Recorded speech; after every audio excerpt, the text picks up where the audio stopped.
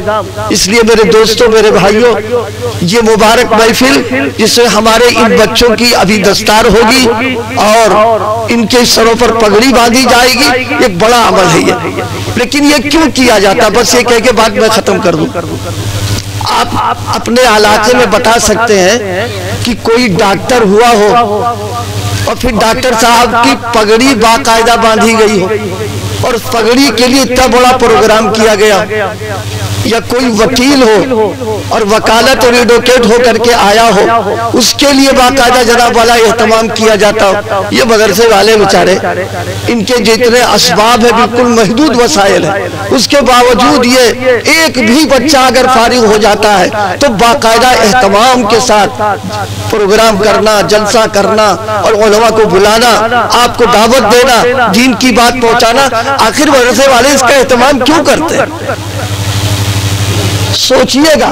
میں تو کبھی کبھی کہا کرتا ہوں نا کہ اگر کوئی ڈاکٹر بن کے آ جائے تو کبھی پورے شہر والوں کو پتہ بھی نہیں چلتا کہ ڈاکٹر بن کے آ گیا، سوائے کہ گھر والوں کو خوشی ہو جاتی بچہ ہمارا پڑھ گیا۔ کوئی وکیل بن کے آ گیا، کوئی انجینئر بن کر کے آ گیا، کبھی پتہ بھی نہیں چل پاتا۔ ایک حافظ ہو جائے، ایک حافظ ہو گیا، پورے شہر میں خبر ہو جاتی ہے کہ فلاں کا بیٹا حافظ ہو گیا اس پگڑی کے ذریعے سے۔ کبھی آپ نے سوچا اس کو کہ یہ عمل کیوں کیا جاتا ہے؟ اس تعلق سے ایک بات ہم عرض کریں، وہ یہ حفاظ کرام، یہ علماء کرام در حقیقت حضرات انبیاء کرام علیہ السلام کے وارثین ہیں۔ ان کی جو وراثت ہے قرآن، شریعت، حدیث، اللہ پاک نے ان کو اس کا وارث بنایا، ان کو یہ دولت عطا فرمائی ہے۔ جس طریقے سے کوئی نبی، نبوت کی تاریخ میں کوئی نبی ایسا نہیں آیا جو بالکل گپ چپ خاموش ہو اور اس نے اپنی نبوت کا اعلان نہ کیا ہو، نبوت کی دعوت نہ دی ہو اور قوم کو دین کی طرف نہ بلا، کوئی نبی نہیں آیا۔ ہر نبی کے فرائض کے اندر ہے کہ اپنی نبوت کا اعلان کرے اور اپنی قوم کو اپنی نبوت کی طرف بلائے، یہ اس کے فرائض کے اندر کوئی نبی نہیں آیا۔ اسی طریقے سے اللہ پاک نے ہمارے اکابر کے دلوں میں یہ بات ڈال دی ہے کہ جس طرح نبی کی نبوت کا اعلان ہوتا ہے، اسی طریقے سے نبی کے وارثین کا بھی اعلان ہونا چاہیے، تاکہ پورے علاقے میں معلوم ہو جائے کہ نبی کا وارث پیدا ہو چکا ہے۔ اس بنیاد کے اوپر اس پروگرام کو کر کے ان کی بھی حوصلہ افزائی ہوتی ہے اور سارے لوگوں کو معلوم ہو جاتا ہے۔ اور ایک بات ذہن میں رکھیے گا، ایرے غیرے وارث نہیں ہوتے ہیں، یہ بھی سمجھ لیجیے۔ آپ کہیں سمجھ رہے ہوں گے کہ یہ مولانا مبشر صاحب پکڑ لائے کسی کو اور مدرسے میں بٹھا دیا، وہ وہاں سے پکڑ کے لیا، ایسا کوئی مسئلہ نہیں ہے۔ اس سلسلے میں بھی غور کیجیے گا، جس طرح نبوت کسبی چیز نہیں ہے، کوئی آدمی نبی بننا چاہے اور سارے خاندان کے لوگ کہتے ہیں ہاں تم نبی تو آئی، نبوت کا اعلان کچھ نہیں، اتنے جوتے پڑیں گے دماغ صحیح ہو جائے گا۔ ہاں نبوت جو ہے اگر ہوتی اختیار میں تو وہ خبیث جو بہت پہلے نبوت کا اعلان کر چکا سب معاملہ بن جاتا اس میں، ایسا کوئی مسئلہ نہیں۔ سیرت کے حوالے سے میں ایک بات عرض کر دوں، حضرات علماء تشریف فرمائیں، رسول پاک صلی اللہ علیہ وسلم کی ولادت باسعادت جو قریب ہو رہی تھی تو جو اہل کتاب تھے ان کو تو معلوم تھا کہ سارا مسئلہ ہونے والا ہے۔ آپ کی ولادت کے قریب جب زمانہ آیا تو مکے کے کچھ لوگ تاجر تجارت کے ارادے سے باہر گئے۔ پوچھا تو لوگ کہاں سے آئے ہو، کیا ہے، تفصیلی واقعہ ہے، اس کا آخر جگہ ذکر رہے تو ان لوگوں نے کہا دیکھو آخری نبی آئے گا تمہارے یہاں آئے گا۔ پوچھا نام کیا ہوگا، کہا کہ ان کا نام محمد ہوگا۔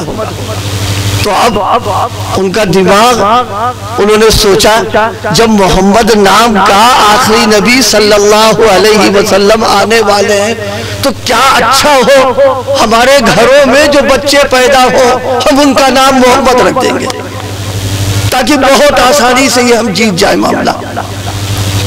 تاریخی حوالے سے 5 لوگ ایسے تھے جنہوں نے اپنے یہاں آنے والے بچے کا نام محمد رکھا، لیکن ظاہر ہے اللہ پاک یہ نام اور اس نام کی جو شخصیت تھی اس کا انتخاب تو اللہ نے بہت پہلے کر رکھا تھا۔ وہ نام چل نہیں سکا، سارے لوگ بھول گئے، ان کا وجود ہی ختم ہو گیا۔ کیوں؟ اصلی جو محمد ہے جب ان کی تشریف آوری ہوگی تب اللہ پاک ان کو خاتم النبیین بنائے گا۔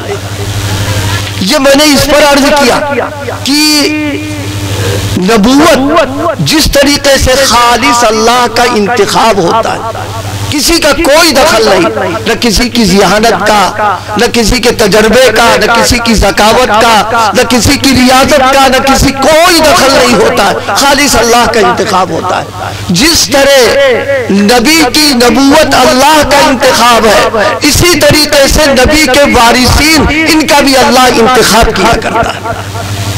اب ظاہر ہے جو لوگ بچے حافظ ہوئے ہیں یہ خوش نصیب ہے اس اعتبار سے کہ اللہ کی طرف سے ان کا انتخاب ہوا ہے۔ اسی انتخاب کی بنیاد پر ایک نعمت ان کو یہ مل گئی ہے کہ قیامت کے دن جس طرح اللہ رسول پاک شفاعت کریں گے، سفارش کریں گے، اللہ اس نسبت کی بنیاد پر کہ یہ وارث ہو گئے ہیں، اللہ ان کو بھی اپنے ان اعزاء کو جن کے لیے جہنم میں جانا بدعملی کی بنیاد پر ہو رہا، اللہ ان کو سفارش کا موقع عنایت فرمائے گا۔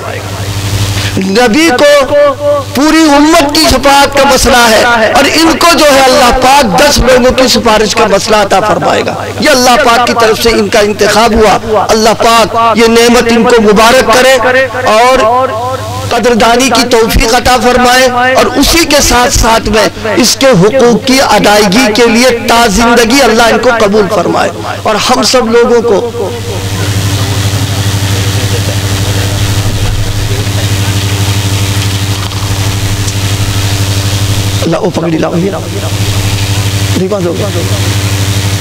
دیکھیے ایک ضروری اعلان یہ ہے، یہ جلسہ جو ہے خالص میرے لیے نہیں ہوا ہے کہ آپ بیان سننے کے بعد آپ چلے جائیں، بالکل غیر مناسب بات ہے یہ۔ آپ حضرات بیان ختم ہونے کے بعد آخر تک تشریف رکھیں یہاں پر آپ، اس لیے کہ باہر سے آئے ہوئے علماء کرام ان کو بھی سننا یہ آپ کے ذمہ اس کا حق ہے، اور آخر تک آپ بیٹھیے۔ اگر آپ اٹھ کے گئے تو آپ کے بارے میں یہ آنے والے باہر کے جو مہمان ہیں کیا رائے قائم کریں گے؟ اگر ہمارے گھر کوئی مہمان آئے اور ہم اس سے کہہ دیں اچھا آپ تشریف لائے ہم جا رہے ہیں، بتائیے کیا کہے گا کہ کیسا بد اخلاق میزبان ہے یہ، ہماری چلا جا رہا ہے، یہ سب مہمان ہے، آپ نے ان کو بلایا ہے، ان کی مہمانی یہ ہے کہ آپ آخر تک بیٹھے رہو گے؟ بھائی نہیں، اچھا ہاتھ اٹھاؤ کون کون لوگ چلے جاؤ گے؟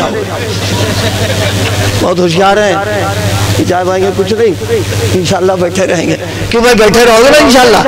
اچھا ہاتھ اٹھاؤ کون کون، اب بھی اٹھا رہے، اجی اللہ کے بندے کون کون بیٹھے رہو گے؟ ہاتھ اٹھاؤ، بس وعدہ کر لیا ہے آخر تک بیٹھنا ہے انشاءاللہ۔ اللہ پاک میری ان گزارشات کو قبول فرما لے، عمل کی